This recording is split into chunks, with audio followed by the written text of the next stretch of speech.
Shri Harikrishna Heights येथे अत्यंत व्याजबी दरात 25 अमेनिटीज आणि प्रशस्त पार्किंग सह 2 आणि 3 BHK रेडी पोझिशन फ्लॅट्स उपलब्ध। बुकिंग साठी संपर्क पार्श्वनाथ प्रोजेक्ट 9090787833।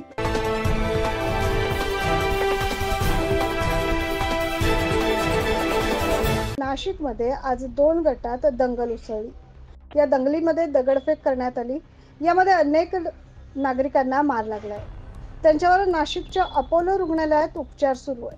कॅबिनेट मंत्री गिरीश महाजन यांनी अपोलो रुग्णालयास प्रत्यक्ष भेट देत जखमींची विचारपूस केली आणि पोलिसांना या प्रकरणातील दोषींवर कडक कारवाई करण्याचे आदेश देखील दिलेत। बांगलादेशामध्ये गेल्या आठवड्यामध्ये राजकीय अस्थिरता निर्माण झाली आणि त्या काळामध्ये त्यावेळेस विशेष करून हिंदूंना टार्गेट करून महिलांवर जो अत्याचार झाला, मुलींवर जो अत्याचार झाला, म्हणजे तो शब्दात न सांगण्यासारखा आहे आणि त्याच्या निषेधार्थ सर्व सकल हिंदू समाजाने, सर्व संघटनांनी आज बंद पाळलेला होता आणि म्हणून नाशिकमध्ये काही बोलाचाली त्या ठिकाणी झाली आणि नंतर दगडफेकीसारखे किरकोळ प्रकार त्या ठिकाणी झालेले आहेत।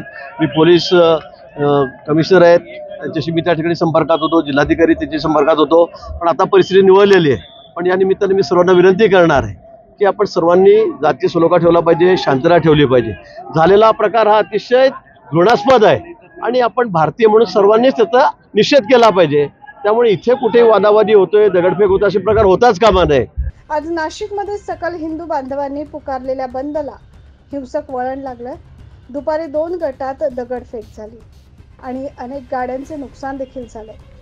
यामध्ये जखमी झालेल्यांच्या चौकशी करता मंत्री गिरीश महाजन यांनी आज प्रत्यक्ष भेट दिली। Bureau report 9 news Maharashtra.